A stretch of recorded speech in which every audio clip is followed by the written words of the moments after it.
Bienvenidos a la presente lección.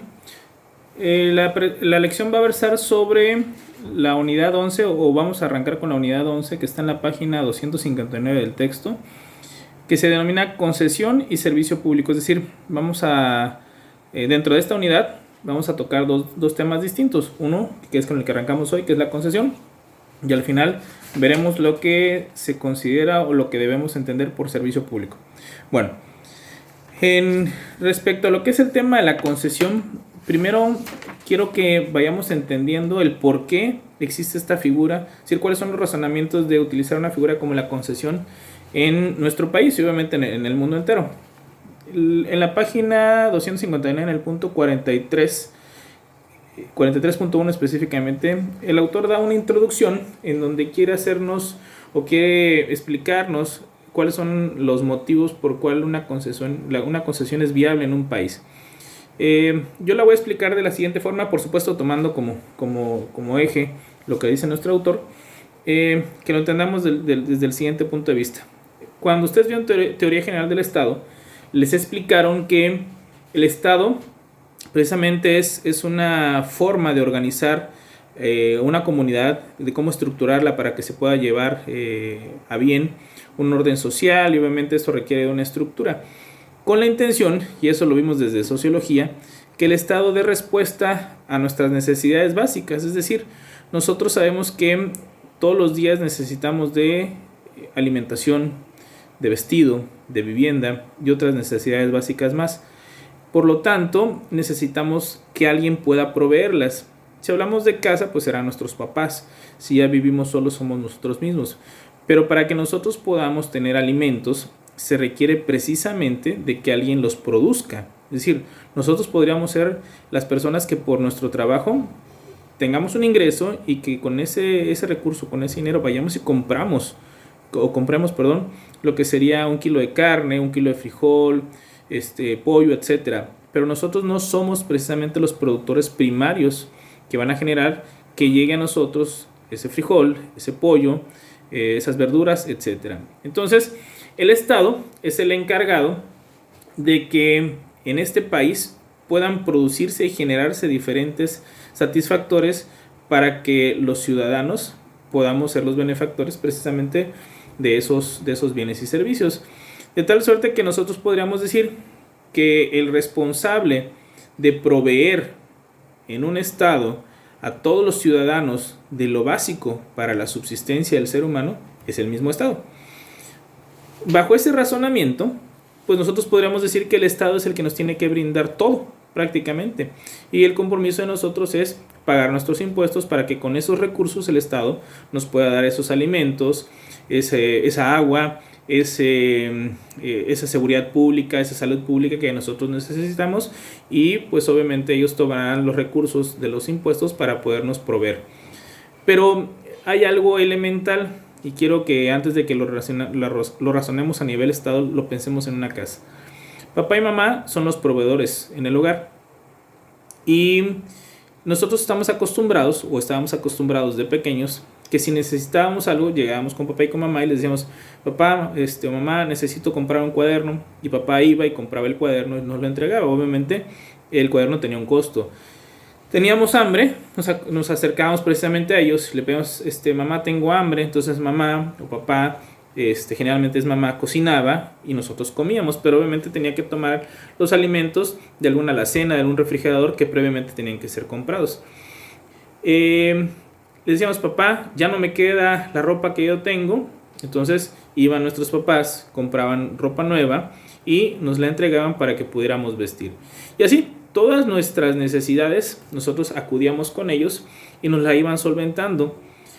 E incluso, de repente decíamos: pues quiero salir a divertirme. Vamos a pensar en la adolescencia, que todavía generalmente no se trabaja.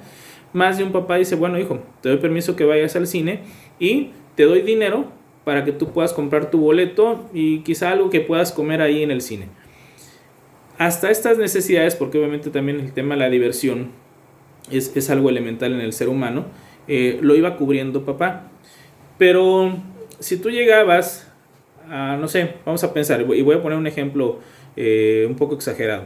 Tienes 18 años, 19 años, y le dices a tu papá, papá, quiero que me compres un carro. Papá en ese momento te va a poder decir, ¿sabes qué, hijo? Independientemente de que sepas manejar, yo no tengo dinero para comprarte un vehículo. Vamos a pensar que esa sería la contestación de papá. Y efectivamente se revisa la cuenta bancaria de papá y existen recursos para poderle pagar la alimentación, para poderle pagar el vestido, para poderle pagar la educación, transporte público para que el hijo se pueda mover, pero no va a encontrar ahí, no sé, cerca de 200,000 pesos en la cuenta para poderle comprar un vehículo. Podríamos decir, ¿es necesaria la transportación? Sí. El papá se lo está dando con lo que él y sus recursos le permiten, que sería que tome transporte público, pero no un coche particular. Entonces nos vamos dando cuenta que en casa hay situaciones que ya no quedan dentro del alcance del presupuesto de ingresos que tienen nuestros papás y que desafortunadamente, aunque a veces puedan ser necesarios, ya no podemos cubrirlo. En este caso puse un ejemplo exagerado, pero vamos a poner algo más real. Está papá y mamá y viene un accidente o una enfermedad, el hijo tiene que ser hospitalizado y vamos a suponer que papá y mamá no tienen seguridad social, es decir, no tienen ISSSTE, IMSS o ISTECH. Por lo tanto, ellos tienen que cubrir los gastos de hospital, médicos y medicinas para salvarle la vida a su hijo de una enfermedad o de un accidente. Aquí estaríamos en presencia de una situación en la cual, si voltean a ver su cuenta bancaria, seguramente vamos a pensar que es un accidente o una enfermedad que, no sé, cáncer, que implica gastos muy fuertes. Vamos a suponer que lo que necesitaran ellos para solventar esa emergencia fueran, vamos a pensar, 1,000,000 de pesos por la hospitalización, por el costo de los honorarios de los médicos, los medicamentos. Papá voltea a ver su cuenta y dice, no tengo. Desafortunadamente voy a solicitar un crédito y no tengo con qué garantizar la cantidad. ¿Qué le quedaría a él? Pues lo que sería lo más común es pedir prestado. Es decir, pedirle a alguien que lo apoye con dinero de esa persona, precisamente para solventar una situación de salud que se está presentando en su familia y que desafortunadamente él no puede cubrir. Esta persona puede ser, vamos a suponer, puede ser un tío, un padrino, un familiar cercano, lejano, que le dice, ok, yo sí tengo el dinero, te lo presto y saquemos adelante el tema de la salud de tu hijo. Entonces, ahí algo que escapaba al presupuesto de la casa, pero era necesario porque es un tema de salud, obligó a papá a pedir el apoyo de alguien más para que viniera con sus recursos a ayudarnos en un tema de la salud de esta persona, de este niño. Entonces, quiero que entendamos, poniendo este ejemplo, que a nivel Estado, yo les comentaba que el proveedor es precisamente el Estado, pues también hay un presupuesto anual que alcanza para diferentes cosas, pero también tiene un límite, de tal suerte que de repente puede el Estado necesitar algo, pero ya no tiene suficiente dinero para solventar lo necesario respecto a la ciudadanía de un tema en específico. Es entonces en donde el Estado decide invitar a los particulares para que ellos, con sus recursos, obviamente recursos propios de los particulares, nos brinden a los ciudadanos algunos servicios o bienes que nos debería de dar de origen el Estado, pero por una falta de presupuesto no puede. Por lo tanto, este particular le dice al Estado, ok, yo tengo la capacidad económica, lo puedo hacer, lo puedo echar a andar, solamente déjame que yo cobre algo para que también exista una ganancia para mí. Entonces el Estado dice, perfecto, necesito darle este servicio o este bien a los ciudadanos, no me alcanza con el presupuesto estatal, entonces te permito que tú vengas y les brindes este servicio o les otorgues estos bienes, y lo único que voy a hacer yo es, sí, efectivamente, permitirte que tú tengas una ganancia, porque obviamente estás brindando el servicio o los bienes en vez de que lo haga yo, pero te voy a regular, es decir, te voy a vigilar para que pues no abuses de los ciudadanos, porque esto es algo que me correspondería a mí, pero por una falta de recursos te permito que lo hagas tú. Entonces aquí es donde surge la idea de la concesión. Lo que le estoy permitiendo hacer como Estado al particular es lo que conocemos como concesión, concesión administrativa. Es algo que le correspondería a la administración pública, pero por falta de recursos le permites al particular que te ayude en la administración precisamente de algunos temas que son necesarios para el ciudadano y que al no poder realizarlo directamente el Estado, pues se lo permites al particular, solamente bajo una regulación estatal. Ahora, este es el primer caso bajo el cual podemos entender el porqué de las concesiones administrativas. Pero también podría ser no solo el punto de que no tengamos recursos, el Estado no tenga recursos para X servicio o bien público. También podría ser que al Estado no le interese participar en esa actividad en específico y por lo tanto le permite precisamente a lo que es un particular a que ingrese en esa actividad, en ese rubro, en apoyo de, obviamente, de la ciudadanía, entendiendo de que es necesario que se haga precisamente o se lleve a cabo una actividad en beneficio de los ciudadanos. Entonces, las concesiones administrativas tienen por eje o tienen como razón de ser el hecho de que el Estado tiene que proveernos a todos los ciudadanos de diferentes bienes y servicios. Habrán momentos en que el presupuesto de un Estado ya es insuficiente o en su caso que el Estado decide no participar en alguna actividad y lo que hace es invitar a los particulares que tienen suficientes recursos y obviamente que saben y conocen de la materia de la que estemos hablando para que ellos echen a andar precisamente estas actividades a nombre del Estado, pero obviamente ellos cobrarán algo, que es, obviamente ese es el interés del particular, y van a ser regulados obviamente por normas que va a regir el Estado para que no se abuse de los ciudadanos. Ejemplos de concesiones. Hoy en día en nuestro país están concesionadas, por ejemplo, las señales de radio y televisión, es decir, los canales que nosotros vemos en señal abierta, como podría ser el canal 2, los canales de TV Azteca, el canal 5, son concesiones que tienen diferentes personas. Por ejemplo, en el caso de Televisa lo tiene Emilio Azcárraga, en el caso de TV Azteca lo tiene Ricardo Salinas. Ellos son los dueños de esas concesiones, pero quien las otorga es el Estado. Es decir, el tema de los medios de comunicación implica que nosotros debemos estar informados, pero también implica que tengamos diversión a través de canales de televisión o señales de radio. Lo que hace el Estado es permitirle a gente que conozca de esta materia a que implemente en estas señales diferentes programas de diversión, como podrían ser telenovelas, partidos de fútbol, pero también lo que serían noticieros para mantenernos informados. El Estado regula los contenidos, obviamente, que se van a estar planteando ahí, porque tampoco puedes caer en el exceso de tener noticieros o programas que atenten contra lo que sería la soberanía nacional, contra los símbolos nacionales, los héroes de la patria, etc. Recientemente vimos hace 1 o 2 días que en TV Azteca se hizo un comentario por parte de el presentador de noticias estelar, Javier Alatorre, en donde hacía referencia a no hacer caso a los datos que estaba manejando el subsecretario López-Gatell, y como consecuencia de esto vino un apercibimiento por parte del Estado hacia precisamente la empresa, derivado de que quienes regulan los contenidos y lo que debe, es decir, los límites de hasta dónde puede llegar un concesionario, es decir, el concesionario es quien ejerce la concesión, pues obviamente es el Estado, y por eso vino este apercibimiento. Entonces debemos entender que el particular participa en algo que conoce, el Estado se lo permite, pero también lo va a estar regulando. Entonces, ahorita les hablé de señales de televisión, señales de radio, señales de cablevisión, también están concesionadas.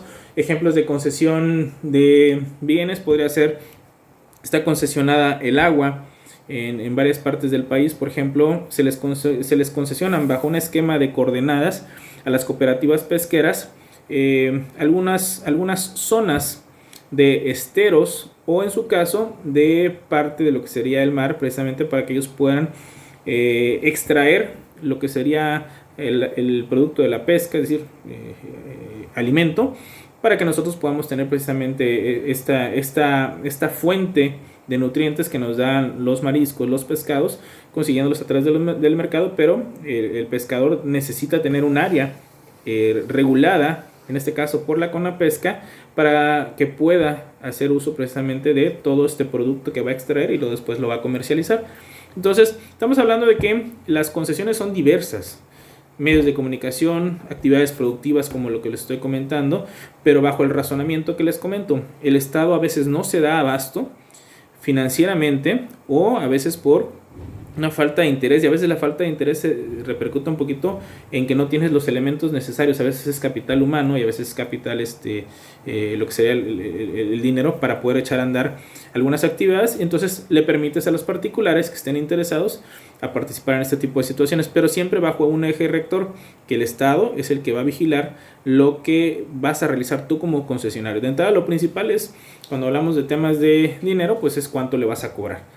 Es decir, cuánto te van a cobrar en telefonía. La telefonía en este país también está concesionada. Cuánto te van a cobrar por un sistema de cable, etcétera. Entonces, este es el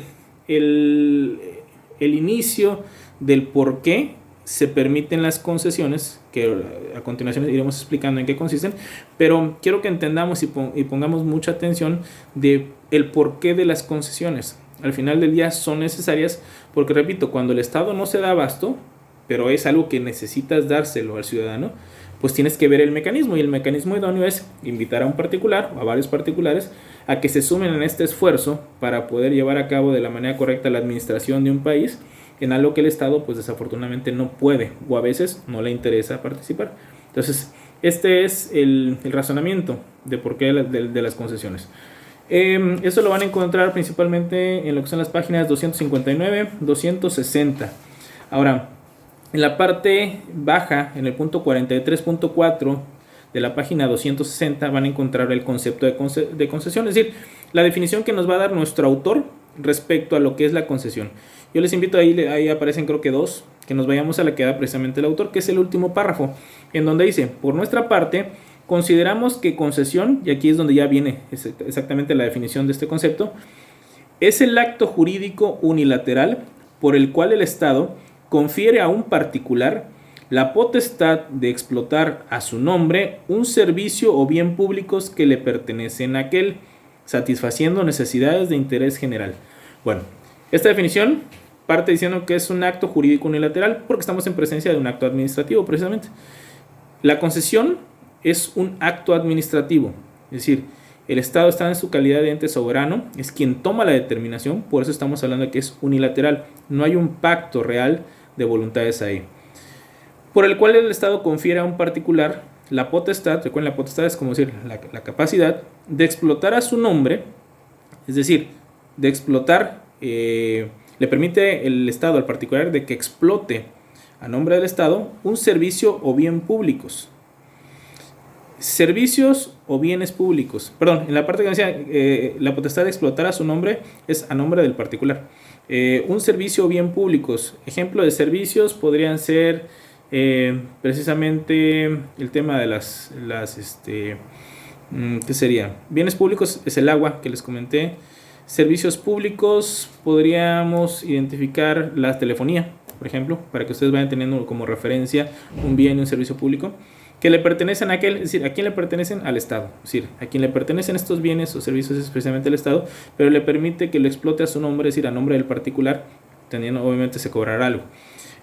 Satisfaciendo necesidades de interés general. Aquí lo importante es que entendamos de que la concesión, si va a ayudar dentro de lo que es la administración pública, tiene que satisfacer el interés público, es decir, es un interés general. Entonces, esta es la definición, les pido por favor que la subrayen, está en la parte baja de la página 260, en el punto 43.4, en el último párrafo. Esta es la definición del autor.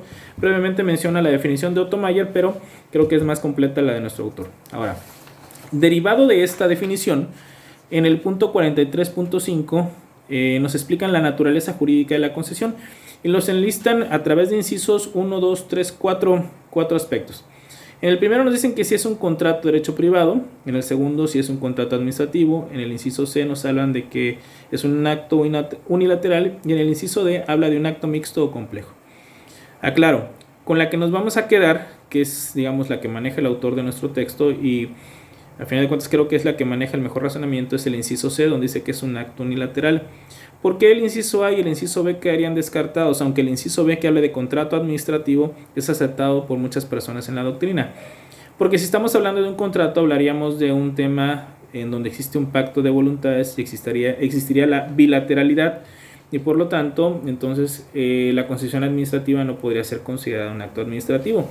Pero algo que debemos entender cuando hay un pacto de voluntades es que hay acuerdos. Sin embargo, en este tipo, si lo consideramos un contrato, y eso aparece en el inciso B, si lo leen ahí, hay una preponderancia de la voluntad del Estado.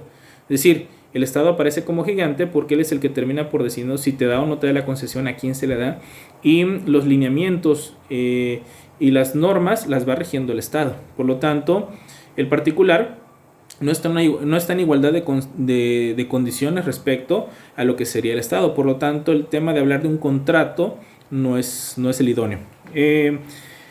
El inciso D, que habla de acto mixto o complejo, igual no podríamos presentarlo como tal porque aquí estamos en presencia, les invito a que lo lean, que estamos en presencia de un acto unilateral. El inciso C, donde yo les comentaba por qué. Porque el Estado es el que lleva la batuta para decir a quién sí y a quién no. Tendrá que dar razonamientos jurídicos y obviamente cumplir con un principio de legalidad, por supuesto, pero al final del día es el Estado el que decide a quién le da, a quién no le da o a quién le quita una concesión en su momento, derivado de lo que considere en beneficio del interés público. A manera de ejemplo, y con esto termino lo que sería la lección del día de hoy. En el asunto que yo les planteé de lo que pasó hace unos días con TV Azteca, el Estado mandó un apercibimiento. Si TV Azteca fuera o nuevamente volviera a hacer invitaciones al público de una desobediencia civil respecto a un tema de salud pública, podría llegar el momento, obviamente hay pasos a seguir dentro de lo que es cómo retirar o cancelar una concesión. El Estado mexicano podría determinar cancelarle la concesión a TV Azteca, derivado de que estaré haciendo mal uso para efecto del interés público. Es decir, si lo que se busca con estas conferencias y los datos que da el subsecretario es que en México salgamos de una crisis de salud, lo que no busca el Estado es que venga una televisora a pedir desobediencia respecto a lo que se está pidiendo en la parte de salud. Entonces el Estado podría llegar a tomar la determinación de decir, bueno, esto está atentando contra la salud pública del país, por lo tanto ya fue apercibido, no entienden, entonces voy a terminar por cancelarle la concesión porque va en detrimento de la salud pública de este país. Entonces, repito, es un acto unilateral y porque es un acto administrativo en donde lleva la batuta en su calidad de ente soberano precisamente el mismo Estado, la administración pública. Entonces, de esos incisos yo quiero por favor que nos quedemos con el inciso C, independientemente que los razonemos, los leamos, los entendamos, pero partamos de que el Estado es quien toma la determinación, lleva la batuta y por lo tanto nos encuadra en lo que sería un acto unilateral. Es decir, la naturaleza jurídica de la concesión de la que estamos hablando va a ser precisamente el que es un acto unilateral, derivado de que es un acto administrativo. Los sigo invitando a vean los videos. La idea de mandar los videos a través de este esquema de lo que es YouTube es que ustedes los puedan ver en cualquier momento del día, los puedan detener, puedan revisar a la par los textos leyendo, puedan volver a verlos si no entendieron algo, pero de todas maneras si ustedes van teniendo alguna duda, por favor háganmelo saber a través del chat individual y con gusto les contestaré. Que pasen muy buen día.